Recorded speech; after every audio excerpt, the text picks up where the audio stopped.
สำหรับผู้ที่เข้ามาก่อนเนาะแนะนำนะถ้าสะดวกมีคอมให้ใช้คอมเด้อถ้าว่ามี iPad ก็ใช้ iPad แต่ว่าถ้าบ่มีอะไรเลยใช้มือถือก็ได้เนาะแต่หน้าจอก็อยากจะน้อยหน่อยนึงแต่ก็บ่เป็นหยังใช้ได้คือกันเนาะขอแต่รู้วิธีการนำใช้เนาะมื้อนี้เราจะใช้ Trading View เนาะให้เป็นเพื่อจะไปวิเคราะห์กราฟเนาะสร้างแผนเทรดback test อย่างต่างๆเพื่อเราจะไปใช้ในการเทรดตัวจริงโอเคคิดว่าน่าจะเห็นแล้ว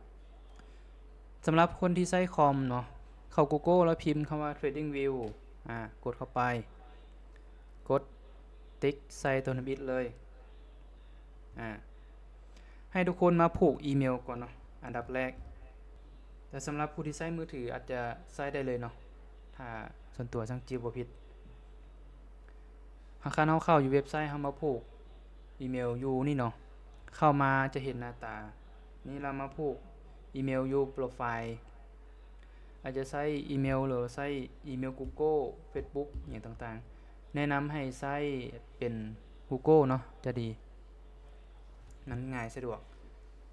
อันดับแรกให้ทุกคนผูกอีเมลก่อนเลยเนาะ TradingView เพราะว่าเราใช้ไปประมาณนึงแล้วมันจะเด้งให้เรา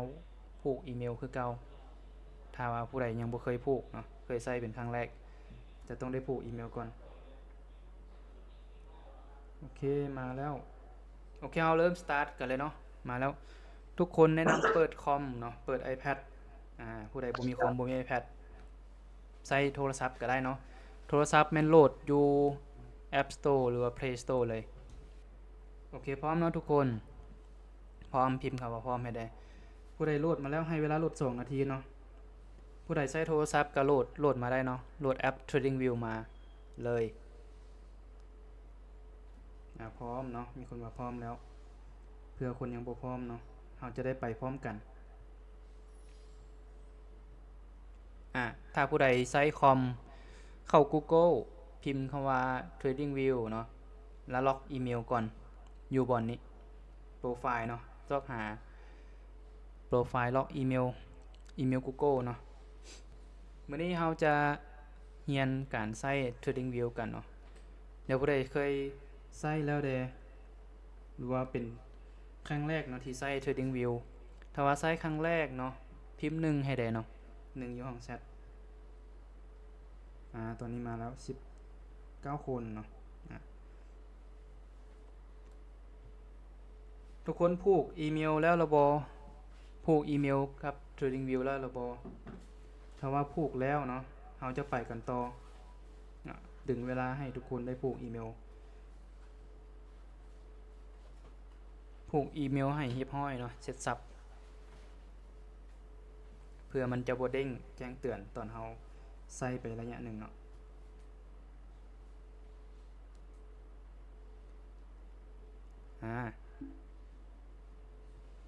โอเคเราเริ่มกันเลยเนาะเราเข้ามาหน้านี้เนาะเซิร์ชหาคู่เงินหาคู่ที่เราจะเทรดเนาะวันนี้จะตัวอย่างด้วยกราฟของทองคำเนาะโกพิมพ์คำว่าโก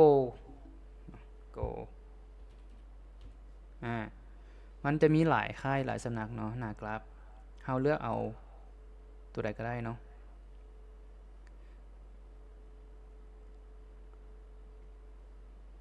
ของเอาของเงินออรันดาก็ได้หรือว่า TVC ก็ได้เนาะเด้นะทุกคนจะเห็นออรันดาเนาะออนด้ากดเปิดชาร์ตอยู่บนนี้ท่านเป็นภาษาอังกฤษกับ Open Chart เนาะ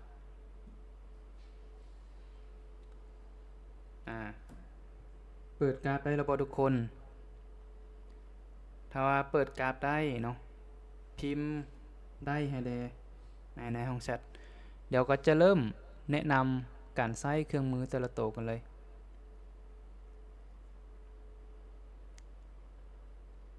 ได้เนาะโอเคมีคนตอบว่าได้แล้วเปิดกราฟได้แล้วเนาะได้พร้อมโอเคเราเริ่มกันเลยมื้อนี้ TradingView ก็จะพาใช้เครื่องมือพื้นฐานเนาะที่ เราจะได้ใช้วิเคราะห์ในการเทรดตัวจริงเลยเนาะตัวแรกคือเส้นแนวนอนเนาะเดี๋ยวสร้างจะบอกวิธีว่าเราจะเอิ้นเครื่องมือเหล่านี้ออกมานอกได้จังไดเนาะเครื่องมือแรกเส้นแนวนอนต่อมาเส้นเฉลียงเนาะเส้นตีแนวโน้มตีเทรนไลน์ต่อมากรอบสี่เหลี่ยมนี้ไว้ตีโซนต่อมาตัวนี้เป็นตีสวิงเนาะสวิงต่อมาแมน position ฟัง buy เนาะแผน buy เขาจะกางไว้เพื่อลิ้นนะ buy แล้วก็ position ฟัง sell ประมาณนี้เนาะ1 2 3 4 5 6 6 7เนาะอาจจะเสริมฟิโบนัชชีตอนท้ายเนาะบัดนี้วิธีการดึงเอาออกมาให้มันอยู่นอกเนาะเพื่อความสะดวกในการกดใส่ทุกคนเห็นแทบเครื่องมืออยู่ทางซ้ายมือบ่เนาะโทรศัพท์ก็เป็นคือกันเนาะในโทรศัพท์ใน iPad ในคอมก็เป็นคือกันคล้ายๆกันเขาจะดึงมันออกมานอกกดลูกศรน้อยๆปึ๊บมันจะมีถ้าในโทรศัพท์มันจะได้เลื่อนเนาะเลื่อนข้างๆหรือว่าเลื่อนลงหลุมนะถ้าเป็นโทรศัพท์เฮาอยากใช้ตัวใดให้เฮามาร์กไว้เนาะมาร์กดาวไว้มาร์กเป็นรายการโปรดไว้นะ1เส้นแนวโน้มเนาะเส้นเฉลี่ยงนี้มาร์กดาวไว้แล้วขึ้นมาตัวนี้เนาะต่อมาเส้นแนวนอนมาร์กไว้มันจะขึ้นมากดดาวมันจะขึ้นมาต่อมามันกรอบสี่เหลี่ยมเนาะไว้ตีโซนที่เราจะเข้าเทศซอกมันจะอยู่ในนี้แหละเนาะกดตัวนี้เนาะกดตัวรูปคือแปลงทาสีเนี่ยเนาะนี่กรอบสี่เหลี่ยมตัวนี้สี่เหลี่ยมผืนผ้ามาร์กไว้มาร์กดาวแล้วมันจะออกมานอกเนาะแล้วก็ต่อมาแม่นตัวตีสวิงเนาะตัวมองอกมองแงกนี่มาร์กดาวไว้เลยให้มันออกมานอกต่อมาแม่น position ฟัง buy และฟัง sell เวลาเราจะเข้า order เรากางแผนปลาไว้เนาะให้เข้าตัวนี้ลักษณะแบบนี้สถานะล่องคันเป็นภาษาอังกฤษก็ละ long position เนาะภาษาไทยก็สถานะช็อต sell position เนาะกดดาวให้มันออกมานอกทันทุกตัวบอทุกคนเครื่องมือที่เราจะใช้วิเคราะห์หรือว่าสร้างแผนเทรดก็ใช้พื้นฐานประมาณนี้ก่อนก็ได้เนาะเดี๋ยวลงเลิกทุกคนอาจจะได้เรียนเพิ่มเติมใน YouTube บ่ในคนนำคนรู้จักเนาะคนที่เขาเคยมีประสบการณ์มาหลายๆแต่อันนี้เป็นพื้นฐานเนาะที่ทุกคนต้องได้ใช้อยู่แล้วแหละในการวิเคราะห์เทรดหูดึงออกมาบ่ทุกคนถ้าว่าดึงออกมาได้แล้วพิมพ์คำว่าได้ให้แดเนาะเดี๋ยวจะอธิบายวิธีการใช้แต่ละตัวเนาะฟังก์ชันมันแต่ละตัวแล้วก็ไปนำใช้ตัวจริงกันเลย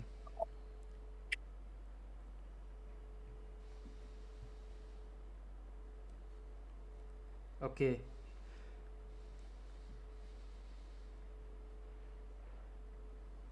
ทันบ่เนาะทุกคนเฮามาอธิบายตัวแรกกันเลยเส้นแนวนอนตัวนี้เนาะเฮาคลิกบัดนึงเฮาใช้เพื่ออย่างเนาะเพื่อมาร์กแนวรับแนวต้าน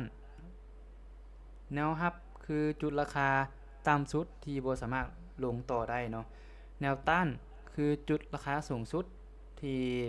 ราคาบ่สามารถทะลุไปได้เนาะเฮาก็มาร์กเนาะเส้นแนวนอนนี่คือแนวต้านนี่ให้ทุกคนเปลี่ยน time frame ก่อนเด้อเนาะเปลี่ยน time frame เป็น1ชั่วโมงก่อนก็ได้นะเปลี่ยน time frame เป็น1ชั่วโมงแนวรับเดี๋ยวอยู่ไสอยู่นี่เนาะแนวรับนี่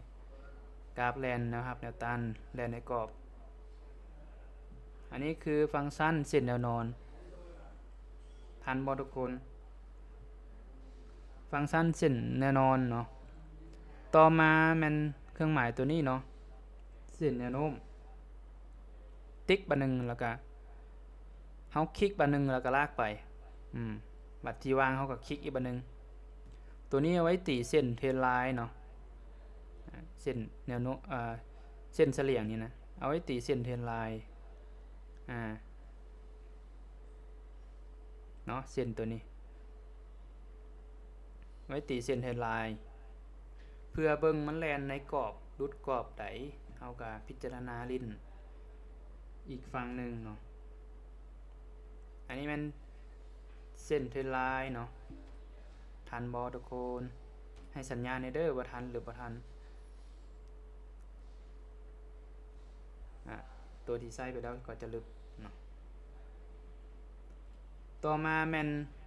ตัวกรอบสี่เหลี่ยมเนาะสี่เหลี่ยมผืนผ้าตัวนี้เราจะมาร์คโซนเนาะหรือว่า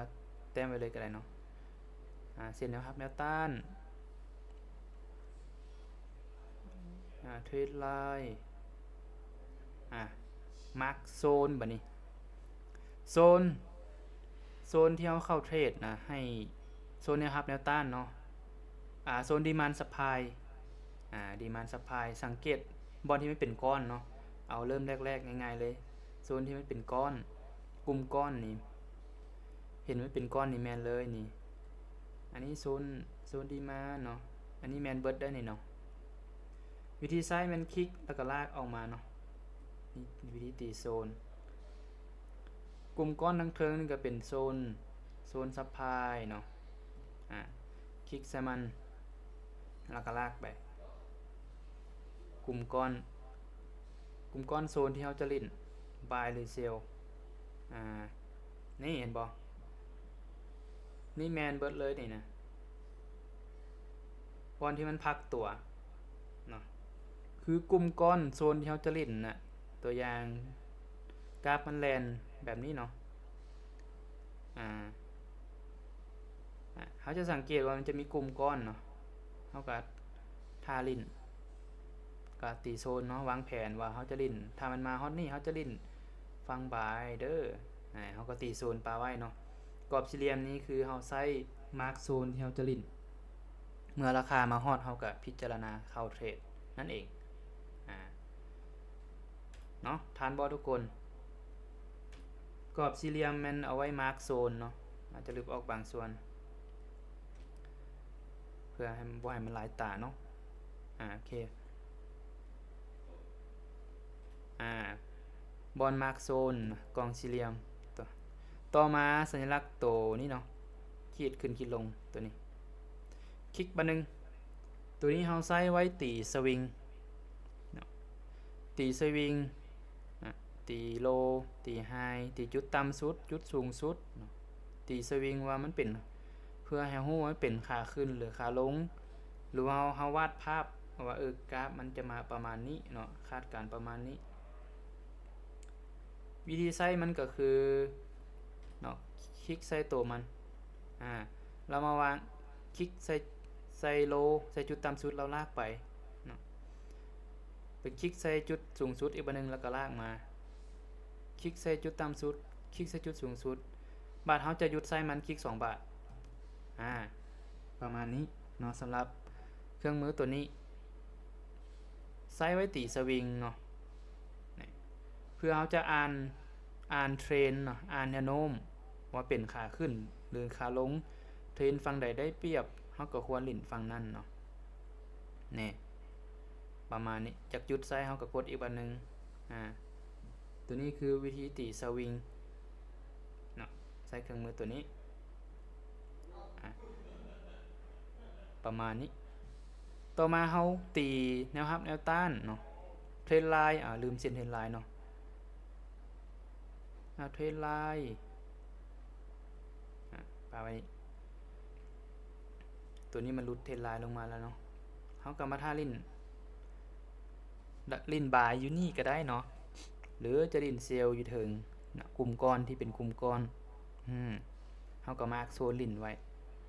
ว่าจะลิ้นหน้าปลายหรือหน้าเซลล์หน้าใดได้เปรียบ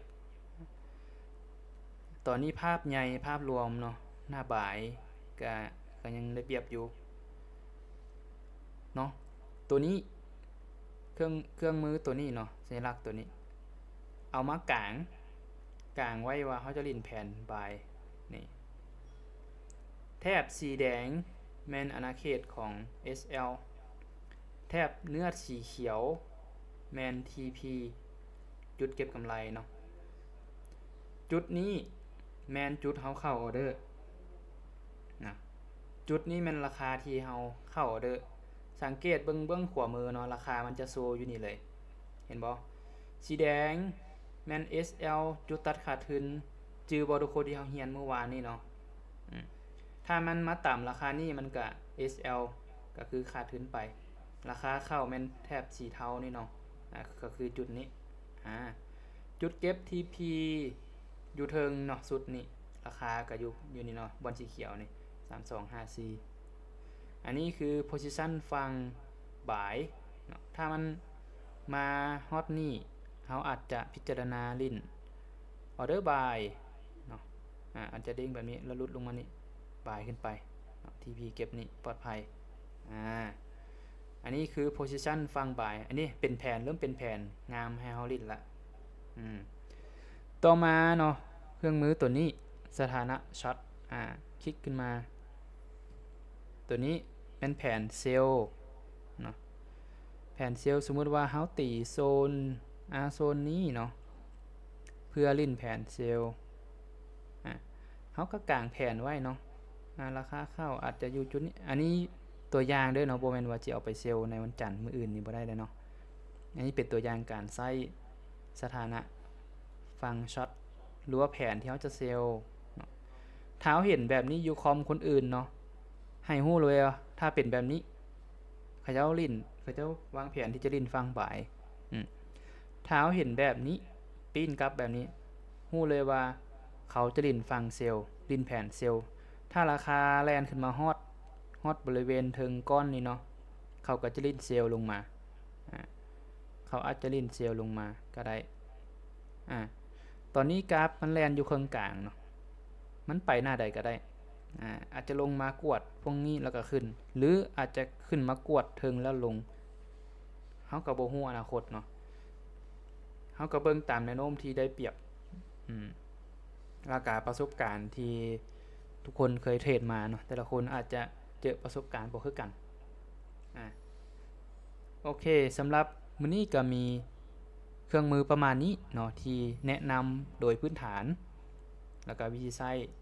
เนาะแผนเซลล์ราคาเซลล์ก็จะอยู่จุดนี้เนาะบอลสีเทาเบิ่งฝากกว่ามือจุดยอมฟังเซลล์จะอยู่เทิงเนาะ SL จะอยู่เทิงราคาบอลสีแดงนี่จุดเก็บกำไร TP จะอยู่ลุมเนาะถ้าเป็นฟังเซลล์จบเนาะสำหรับการใช้เครื่องมือพื้นฐานที่จะใช้วิเคราะห์อยู่ใน TradingView บัดนี้เฮาสิฮู้ได้จังได๋ว่าเบิ่งแนวใดตีสวิงแนวใดแนวโน้มแนวใดเดี๋ยวสร้างจะให้เป็นพื้นฐานเลยเนาะวิธีอ่านเทรนด์อ่านแนวโน้มแบบพื้นฐานคร่าวๆมื้อนี้เคียงคู่กับการใช้ TradingView ไปเลยเนาะเฮาจะได้ฮู้ใช้แบบตัวจริงเลยให้ทุกคนคลิกตามเลยได้เนาะสร้างจะทวนอีกบัดนึงเนาะผู้ใดบ่ทันพิมพ์คำว่าบ่ทันให้ได้เด้อหรือว่าอยากถามจุดใดก็สามารถถามได้เนาะการใช้ TradingView ก็จะมีประมาณนี้ที่จริงมันมีหลายเนาะเครื่องมือมันมีศาสตร์ SMC ศาสตร์Harmonic ศาสตร์ Elliott Wave อย่างต่างๆเนาะศาสตร์นับคลื่นแต่เครื่องมือที่ใช้นี่เป็นเครื่องมือพื้นฐานเนาะทุกคนต้องได้ใช้อยู่แล้วแล้วก็ทุกคนก็ต้องได้ฮู้เครื่องมือพวกนี้เนาะโอเคทันเนาะขอบใจเนาะที่ว่าตอบเพราะว่าบ่อยากเว้าคนเดียวเนาะมีคนตอบก็มีกำลังใจในการให้ข้อมูลเนาะแนะนำพื้นฐานแบบเต็มที่เนาะวันนี้จะลึกเนาะแล้วก็จะพาทุกคนทวนเครื่องมืออีกบัดนึงเพื่อบ่ทันเนาะแล้วก็บ่กล้าถามบัดเฮาอยากลบก็คลิกใส่มันแล้วก็ลบเนาะคลิกใส่มันจะขึ้นตัวนี้มาแทบน้อยๆนี่กดใส่ถังขี้เหงื่อนี่เนาะลบวิธีลบหรือเป็นคอมกดใส่มันแล้วก็กดตัวลึกตัว backspace นี่เนาะโอเคเริ่มทวนอีกบาทหนึ่งเนาะตัวนี้เส้นนี้เส้นแนวนอนเอาไว้ตีนะครับแนวต้านเนาะคลิกใส่มันบาทหนึ่งแล้วก็มาคลิกวางเลยค ลิกวางเลยเส้นที่2เส้นเทรนไลน์เนาะเทรนไลน์นี่เวลาตีเนาะถ้าตีฟังบ่าย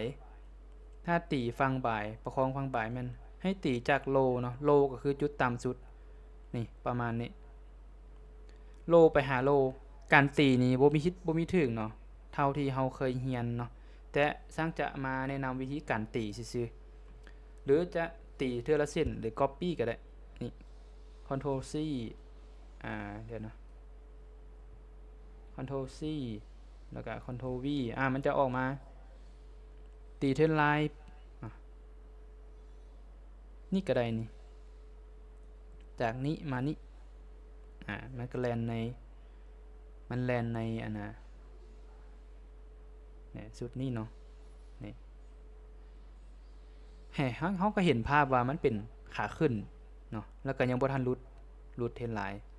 ถ้าว่าคนใช้เทรนไลน์ในการเทรดเนาะเทรนไลน์ฟังขาขึ้นให้ตีจากโลไปหาโลประคองมันไว้เมื่อมันรุดเมื่อใดเฮาก็พิจารณาอาจจะเบิ่งฟังเซลล์บ่เนาะถ้ามันรุดปืดรุดเทรนไลน์มาเด้งขึ้นอาจจะพิจารณาหาโซนเซลล์ลงมาถ้าว่าทุกคนถ้าคนที่ว่าเทคนิคไซต์เทรนไลน์ประกอบต่อมาเนาะกรอบสี่เหลี่ยมมาร์คโซนที่เฮาจะเล่นเนาะคลิกใส่มันแล้วก็คลิกมาลากคลิกใส่มันแล้วก็คลิกลากเนาะคลิกลากมาหน่อยนึงมันก็จะออกมาเป็นสี่เหลี่ยมยาวๆอันนี้โซนที่เฮาจะเล่นเนาะตีโซนบ่มีถึกบ่มีผิดเนาะขึ้นกับประสบการณ์แล้วก็แผนเทรดของแต่ละคนเมื่อทุกคนใช้Trading View เป็นแล้วทุกคนจะได้ไปฝึกแกะระบบเทรดของตัวเองเนาะว่าตัวเองมักเทรดแบบสไตล์ใดเทรดแบบ scalping บ่เก็บสั้นเนาะ5นาที15นาทีเก็บสินะหรือว่าเทรดแบบ day trade ปิดภายในมื้อเทคนิคมันจะต่างกันหรือว่าเทรดแบบ swing trade เทรดแบบถือยาวเนาะแบบนักลงทุนมีเงินหลายเขาก็เข้าแล้วก็ถือยาวเลยเก็บกำไรรอบนึงเดือนนึงค่อยปิดเสียหรือว่าทิศนึง2ทิศค่อยปิดเก็บกำไรก้อนใหญ่อันนี้เทคนิคจะบ่ตายโตเนาะขึ้นกับแต่ละคนประยุกต์ใช้ตัวมาแม่นตัวตีสวิงคลิกแล้วก็ลากไปแล้วก็คลิกแล้วก็ลากไปเนาะจุดที่มันเป็นจุดต่ำสุดจุดสูงสุดถัดไปเนาะบัดเฮาจะเซาไซเฮาก็กด2บาทเพื่อให้ฮู้ว่ามันเป็นแนวโน้มขาขึ้นหรือขาลงต่อมา position ฟังบายเนาะเฮายับสมมุติรุดนี้เฮายอมเนาะฟังบายฮอตนี้เฮาเก็บหรือว่าตั้ง TP ไว้ประมาณนี้เพราะว่าในเทรดเป็นอย่างเฮาคือวิเคราะห์ใน Trading View เพราะว่าตัวแอป MT5 มันจะซูมยากเนาะเครื่องมือมันก็น้อยในการวิเคราะห์เทรดซูมออกยากซูมออกซูมเข้ายากเฮาเบิ่งภาพกว้างแบบ Trading View บ่ได้เนาะสำหรับอยู่แอป MT5 ก็เลยจำเป็นต้องได้เบิ่งใน Trading View เพราะว่าเขาออกแบบมาเพื่อใช้วิเคราะห์โดยเฉพาะเราจะบ่ได้เทรดในนี่นะตัว Trading View โอเคก็ประมาณนี้เนาะทุกคนเดี๋ยวจะเสริม Fibonacci ให้ตัวนึงเนาะอาจจะงงๆคือคนเฮามักซื้อเครื่องราคาถูกแม่นบ่แล้วก็ขายตอนราคาแพง Fibonacci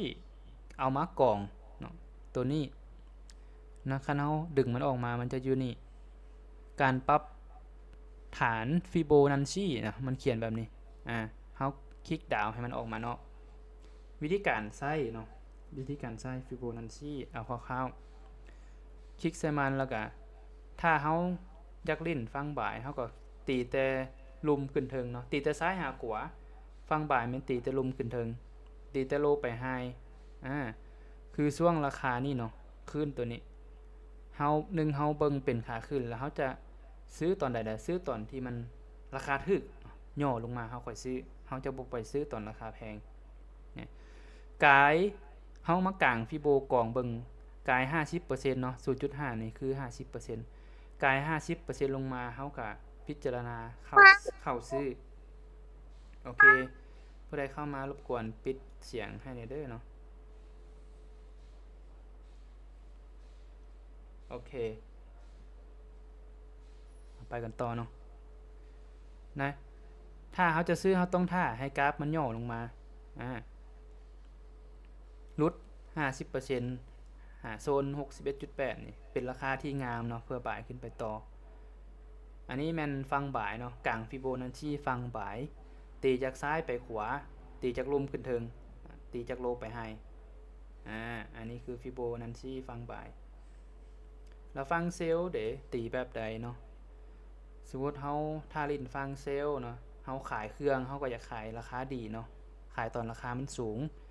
คลิกไซด์ฟิโบนัชชีอีกเทื่อนึงเฮาอยากลิ้นเซลในคืนนี้ตีจากไฮตีจากซ้ายไปขวาคือเก่าแต่ฟังเซลจะตีจากไฮลงมาโลเพื่อราคามันเด้งขึ้นไปเนาะเพื่อราคามันเด้งขึ้นไปเฮาจะลิ้นฟังเซลในราคาที่ได้เปรียบตลาดเนาะเฮาจะลิ้นกาย 50% ขึ้นมาเนาะเห็นบ่ตัวเลขอยู่แถวนี้เพื่อเซลลงต่อถ้าใช้ฟีโบในการวัดขึ้นเข้าราคาที่ได้เปรียบเนาะก็มีประมาณนี้อันนี้ของเป็นของฟังเซลโอเคบัดนี้เราจะมาใช้แต่ละตัวรวมกันเนาะวิเคราะห์คร่าวๆสำหรับโดยส่วนตัวของสร้างเองเนาะพาวิเคราะห์ว่าแนวโน้มตลาดมันเป็นแบบใดเนาะณปัจจุบันวันจันทร์เขาจะลิ้นหน้าใดได้เปรียบเนาะกราฟมันจะแลนจันทร์หาศุกร์เนาะเสาร์อาทิตย์อาจจะมีแต่ Bitcoin เนาะที่มันแลนจันทร์ศุกร์มันจะแลนปกติทุกคู่ถ้ายินเขาเบิ่งภาพใหญ่เนาะ time frame ตัวนี้จะเป็น time frame เนาะให้ทุกคนมาร์กมันออกมาเนาะ time frame มันจะมีตั้งแต่1นาที5นาที15นาที30นาที1ชั่วโมง4ชั่วโมงแล้วก็ day week มันนะเวลาเปลี่ยน time frame ปึ๊บหน้าตามันก็จะเปลี่ยนไปเนาะหน้าตากราฟ time frame ใหญ่ time frame day time frame 1มื้อหน้าตามันก็จะมีแท่งเทียนน้อยเนาะแล้วก็แท่งเทียนใหญ่ยาวภาพรวม day ก็ยังเป็นขาขึ้นอยู่อันนี้ที่จะได้ใช้เครื่องมือวิเคราะห์แล้วได้เนาะตีจากจุดต่ำสุดไปหาจุดสูงสุดเริ่มจากนี้ก็ได้ตีสวิงขึ้นไปเนาะจากจุดต่ำสุดขึ้นไปหาจุดสูงสุดเนาะตีสวิงคือจุดที่มันพักตัวฟังทันบ่ทุกคนจุดต่ำสุดล้ำขึ้นมันไปสร้างจุดสูงสุดใหม่ย่อลงมาจุดต่ำสุดที่สูงขึ้นแล้วก็สร้างจุดสูงสุดใหม่ประมาณนี้เนาะเขาว่าเป็นขาขึ้นพื้นฐานของการเบิ่งเทรนขาขึ้นอันนี้เป็นโมเดลเลยเนาะอันนี้เป็นโมเดลในการเบิ่งเทรนอันนี้ตัวอย่างเนาะถ้าเราเห็นครบ4เม็ดแบบนี้อันนี้เป็นขาขึ้นถ้ากงข้ามเราเห็นกราฟมันเป็นลักษณะแบบนี้อันนี้คือขาลงเนาะแนวโน้มของฝั่งขาลงแต่ว่าถ้ากราฟมันบ่ไปบ่มาเด้เป็นแบบนี้อันนี้ภาษาเทรดเขาจะเอิ้นว่าไซด์เวย์ตลาดบ่เลือกทางเนาะเฮาจะเทรดยากในช่วงตลาดไซด์เวย์เฮาต้องปล่อยมันเลือกทางก่อนเนาะแล้วค่อยลิ้นตามฝั่งที่ได้เปรียบทุกคนจื้อโมเดลไว้เนาะครบ4เม็ดแบบนี้เป็นเทรนขาขึ้นครบ4เม็ดแบบนี้เป็นเทรนขาลงบ่ต้องจื้อซับเทคนิคมันจื้อยากเนาะจื้อลักษณะรูปแบบมันเอาบัดนี้เอามาประกอบใช้เบิ่งกราฟตัวจริงเนาะคลิกตัวนี้ขึ้นมาตัวตีสวิงนี่ตีจุดต่ำสุดจุดที่มันพักตัวเนาะนี่จุดสูงสุดจุดต่ำสุดจุดสูงสุดตัวนี้เนาะที่มันเห็นแบบชัดเจนที่มันไก่มูเห็นชัดเจนเลยแบบมันออกไปแหวกมูนะแล้วก็ลงลุมไก่มูขึ้นลงไก่มูขึ้นไก่มูแล้วก็ลงไก่มูมันจะเป็นสวิงเนาะตามโมเดลเลยแม่นบ่นี่เป็นขาขึ้นอยู่อันนี้วิธีการใช้ตัวตีสวิงเนาะเพื่อวิเคราะห์แนวโน้มฟังขาลงแต่กรณีแบบนี้เด้เนาะแบบนี้ เอ้าอันนี้มันบ่แม่นขาลงบ่เฮาบ่ลิ้นฟังเซลล์บ่อันนี้แม่นเนาะโครงสร้างขาลงแต่ว่าใน Forex เนาะมันจะมีโครงสร้างหลักโครงสร้างย่อยอ่าสไตล์การเทรดของแต่ละคนว่าจะลิ้นโครงสร้างใดแต่ว่าโดยส่วนตัวภาพใหญ่ของสร้างก็คือมันยังบ่ทันหลุดเนาะฟังฟังบ่ายยังบ่ทันหลุดถ้าตีเทรนไลน์มาแต่ลุ่มๆพุ่นเนาะนี่ถ้าตีเทรนไลน์มาแต่ลุ่มๆมันยังบ่หลุดเทรนไลน์ฟังขาขึ้นเลยเออมันอาจจะฟอร์มตัวลอกคนลิ้นฟังเซลล์ก็เป็นได้หรือมันจะลงแท้เฮาก็บ่ฮู้เนาะมันฟอร์มตัวแบบนี้เด้งขึ้นมาแล้วล่วงเลยยาวเลยก็เป็นได้เนาะเมื่อเฮาอ่านเทรนแล้วเฮาจะเข้าจังหวะซื้อขายแบบใดเมื่อเฮาเห็นเทรนมันเกิดแบบนี้ครบเงื่อนไขเฮาจะบ่ซื้อตอนที่มันราคาอยู่สูงเนาะเฮาจะถ้ามันย่อลงมาก่อนมีกลุ่มก้อนพักตัวเฮาก็ตีโซนแล้วก็ถ้าปลายขึ้นไปใหม่เก็บ TP กับไฮเก่าเนาะถ้ามันเป็นเทรนขาขึ้นเฮาก็เน้นลิ้นฟังขาขึ้นได้เปรียบเนาะถ้ามันเป็นเทรนขาลงเฮาก็เน้นลิ้นฟังเซลล์เนาะตอนมันราคาอยู่ต่ำเฮาก็บ่ฟ้าวเซลล์ถ้าให้มันย่อขึ้นมาหากลุ่มก้อนพักตัวเฮาค่อยเซลล์ลงต่อเก็บอยู่นี่ปลอดภัยโลเก่าอันนี้คือวิธีการแนมหาจังหวะจุดเข้าที่งามเนาะตอนซื้อเฮาก็แนมหาราคาต่ำราคาที่มันถูกตอนจะขายเฮาก็ท่ามันเด้งขึ้นสูงเพื่อ SL เฮาจะได้แคบจะได้ราคาที่งามเนาะอนาคตอาจจะเป็นไปได้ทั้งสองทางเนาะโดยส่วนตัวก็เบิ่งขาขึ้นภาพใหญ่ยังบ่หลุดย่อยไทม์เฟรมลงมาเนาะตัวนี้เป็นไทม์เฟรม day เด้ออันนี้วิเคราะห์ day นี่ถ้าเฮาลิ้นไทม์เฟรม day เฮาอาจจะได้ถือออเดอร์เป็นทิศ2ทิศหรือเป็นเดือนพุ่นเนาะถ้าเฮาย่อยไทม์เฟรมน้อยมาไทม์เฟรม1ชั่วโมงไทม์เฟรม1ชั่วโมงวิธีการตีสวิงสวิงมันจะหลายขึ้นได้บัดนี้นะเวลาเฮาย่อยไทม์เฟรมมานะนี่คือตลาดไซด์เวย์นี่ตลาดที่เฮาเลือกลิ้นบ่ได้เลยนี่อันนี้ไทม์สวิงของไทม์เฟรม1ชั่วโมง1ชั่วโมงใดปิดแท่งเนาะอันนี้เขาจะเอิ้นแท่งเทียนปิดแท่งเทียน1แล้วเปิดแท่งเทียนใหม่สำหรับไทม์เฟรม1ชั่วโมงแต่ละไทม์เฟรมก็เป็นคือกันเนาะ1นาทีปุ๊บมันปิดแท่งเทียนละอีก1นาทีใหม่มันก็เปิดแท่งใหม่มันจะไวเนาะ1ชั่วโมงกับทุกๆ1ชั่วโมงปิดแล้วก็เปิดแท่งเทียนใหม่และสวิงอันมะย่อยนี่เด้เป็นโครงสร้างย่อยเนาะถ้าว่าผู้ใดอยากเรียนลงลึกก็สามารถลงคอร์สเนาะเรียนละเอียดได้นะจะฮู้โครงสร้างหลักโครงสร้างย่อยได้ไวโครงสร้าง M5 นี่ถ้าดินสั้นเนาะนี่สวิงครบเงินไขขาลงเด้งขึ้นมาหาจังหวะเซลล์นี่ได้เงินแล้วสุดนี้เด้งขึ้นมาบ่หลุดหาจังหวะเซลล์ลงต่อเด้งขึ้นมาอีกหาจังหวะเซลล์ต่อนี่ได้หลายออเดอร์เฮาจะเปลี่ยนหน้าเทรดตอนใดเนาะก็ต่อเมื่อมันเริ่มมีการเปลี่ยนโครงสร้างเนาะสมมุติว่าเฮาเห็นมันเป็นเทรนขาขึ้นอยู่ดีๆเนาะเป็นเทรนขาขึ้นอยู่ดีแล้วอยู่มันเปลี่ยนเนาะทำลายชุดนี้แล้วยืนยันด้วยกันทำลายชุดนี้อีกนะถ้าเห็นแบบนี้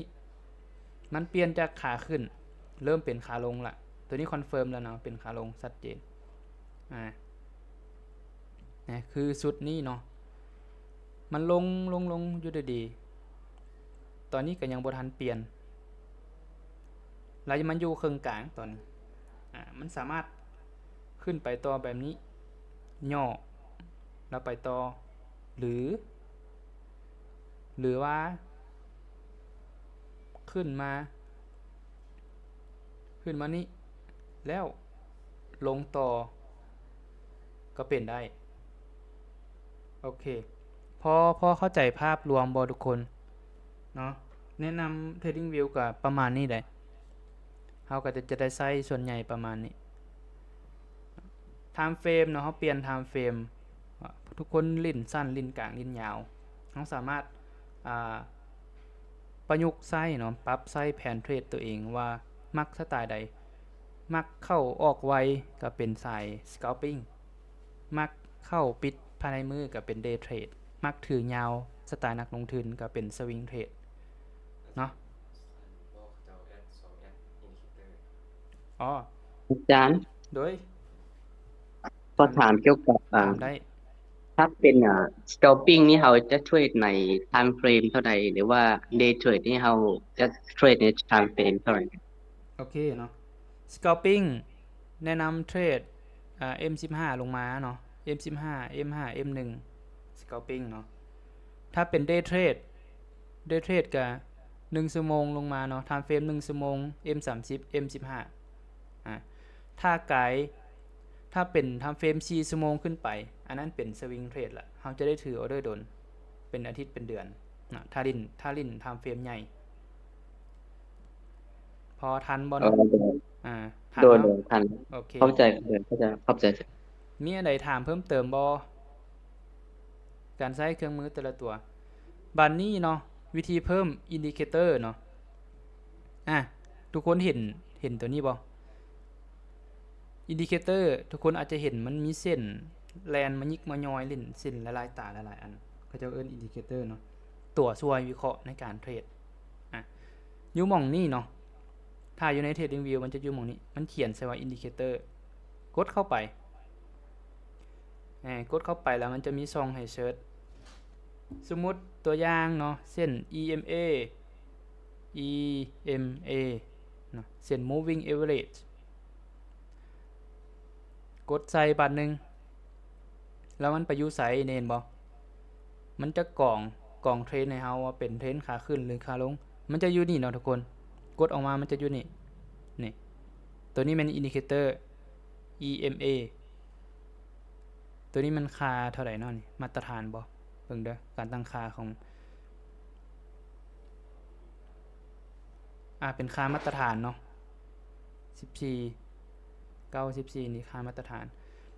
เนี่ยอันนี้วิธีการใช้อินดิเคเตอร์กล่องเทรนเห็นบ่เวลากราฟมันตัดเส้นถ้ากราฟอยู่ถึง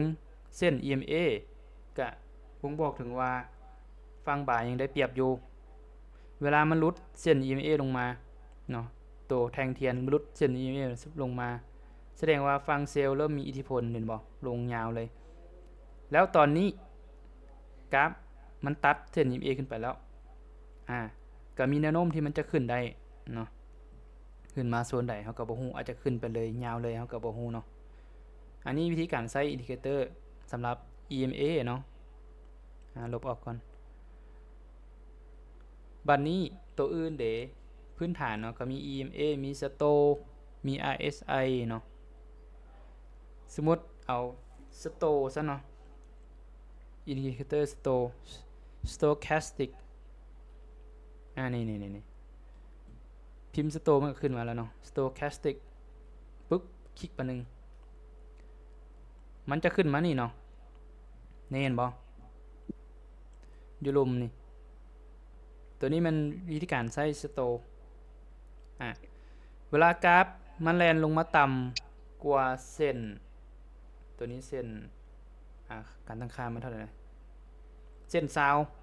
เอาเส้นนี้ก็ได้เนาะเวลากราฟมันแลนลงมาต่ำกว่าเส้นนี้มันบ่งบอกหมายความว่ามัน over sold ก็คือมีการขายหลายเกินไปละอาจจะมีแฮงซื้อดันขึ้นกลับมาได้ในสุดอยู่ลุมนี้เนาะเห็นบ่มาสุดนี้นี่2เส้นนี้มันตัดกันถ้าว่ามันตัดขึ้นไปถึงเด้เส้นสโตหักหัวแล้วมันก็บ่งบอกว่ามีการโอเวอร์บอทมีการซื้อหลายเกินไปละอาจจะมีการปรับตัวลงได้ในสุดนี้กลายเส้น80ขึ้นมาเนาะเส้นตัวจับจำนี่ขึ้นมาแถวเทิงนี้ก็พยายามหลีกเลี่ยงฟังบ่ายเนาะมันอาจจะมีการพักตัวกลับลงมาได้อันนี้วิธีการใช้อินดิเคเตอร์เนาะ stochastic คร่าวๆบางตัวเนาะหรือว่าจะเป็น Bollinger Band บ่ที่พื้นฐานที่เราใช้กันนี่ Bollinger Band ปึ๊บหน้าตาของ Bollinger Band นี่กราฟตอนนี้อยู่ตรงกลางกราฟอยู่เส้นลมก็พยายามลิ้นบ่ายหรือว่าทะลุออกมาก็พยายามลิ้นฝั่งบ่ายอยู่เทิงก็ลิ้นฝั่งเซลล์เห็นบ่ถ้าอยู่กลางก็บ่ลิ้นนี่กราฟมันแตะเส้นแดงของ Bollinger Band ก็เซลล์ลงมาแต่บ่ได้หมายความว่าเราจะลิ้นตามอินดิเคเตอร์เด้เนาะเราต้องมีความรู้องค์ความรู้อื่นมาประกอบเช่นว่าโซนแนวรับแนวต้านโซนดีมานด์ซัพพลายโซนที่แข็งแรงบ่แข็งแรงอันนี้เนาะลงเลิกตื่มด้วยคอร์สเรียนเนาะถ้าว่าลงเลิกตื่มต้องเป็นพื้นฐานก่อนแล้วก็ลงคอร์สเรียนจะเป็นการดีจะเห็นให้เราเป็นไวเนาะเร่งรัดเป็นไวโอเคประมาณนี้เนาะวิธีการเพิ่มอินดิเคเตอร์แล้วก็การใช้เครื่องมือแต่ละตัวหวังว่าทุกคนจะทันเนาะแล้วก็เอาไปปรับใช้ได้แล้วก็เข้าใจวิเคราะห์เทรดหลายขึ้นสำหรับมื้อนี้มีอันใดถามเพิ่มเติมบ่ถ้าว่าบ่ถามเพิ่มเติมสร้างก็สิได้จบซูมเพียงเท่านี้เนาะมื้อนี้เน็ตบ่ค้างเนาะเน็ตดีไหลปื๊ดเลยวันนี้ขออภัยหลายๆเนาะการเซตระบบครั้งแรกอาจจะบ่ค่อยดีปานใดสำหรับผู้ที่เข้ามาใหม่เนาะบ่ต้องย่านว่าจะเรียนบ่ทันมีคลิปเรียนย้อนหลังเนาะในกลุ่มเนาะเพิ่นจะแปะลิงก์ในกลุ่มแปะลิงก์ YouTube เนาะเพิ่นจะตัดลง YouTube ของ YouCan Academy นะสามารถเข้าไปเรียนย้อนหลังได้ทุกเวลาโอเคให้เวลาถามอีก5นาทีเนาะโดยสบายดีนะสำหรับผู้ที่เข้ามาใหม่ถ้าบ่ทันก็ไว้เรียนคลิปย้อนหลังเด้อเนาะเพิ่นจะตัดคลิปลงในกลุ่มมีอะไรถามเพิ่มเติมบ่สำหรับมื้อนี้ถ้าบ่ถามก็สิจบเพียงเท่านี้เนาะมื้อนี้19เนาะ18 19กว่าคน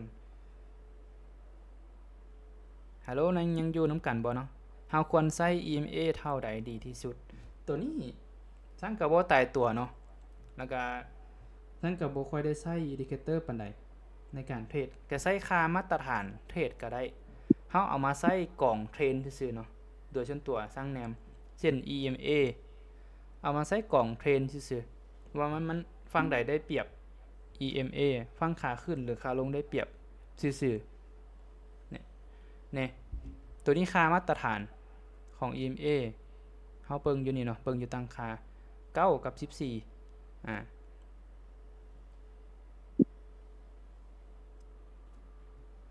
เทศกับเป้าดีก่อนบ่อันนี้แล้วแต่ความถนัดของแต่ละคนเนาะโดยส่วนตัวซั่นก็เป็นสายกราฟเบิ่งกราฟเป้าแล้วก็เบิ่งพฤติกรรมของมันแล้วก็มาร์กโซนตีเส้นไม่ก็ย่อย 2-3 อันเนาะ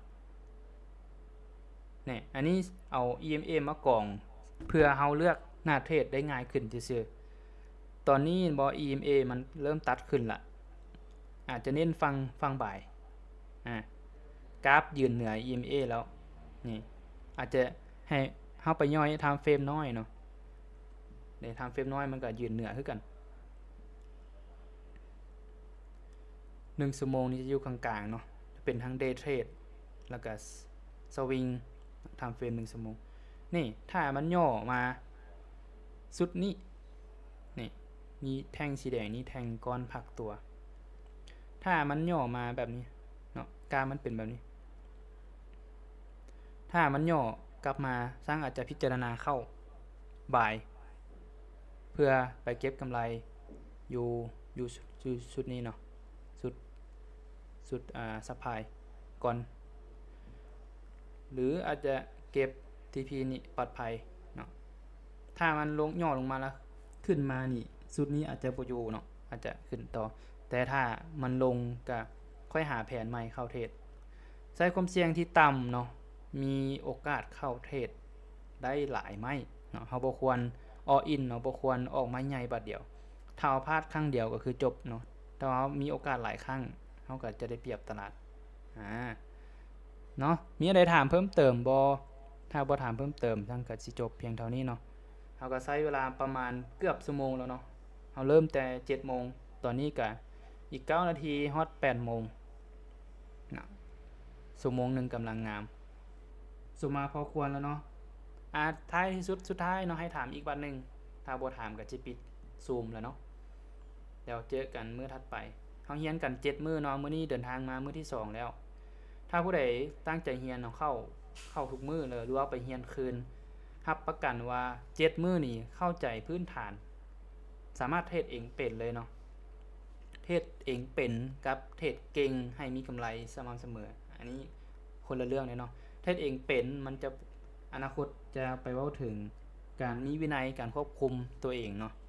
อันนั้นจะเป็นแอดวานซ์ขึ้นไปละอันนี้พื้นฐานเนาะเรียนครบ7มื้อนี้สามารถ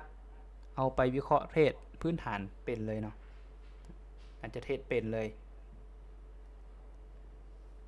มีถามเพิ่มเติมบ่ถ้าบ่ถามท่านจะจบไลฟ์เพียงเท่านี้เนาะจบซูมเพียงเท่านี้เปิดไมค์ถามได้เนาะหรือว่าพิมพ์ก็ได้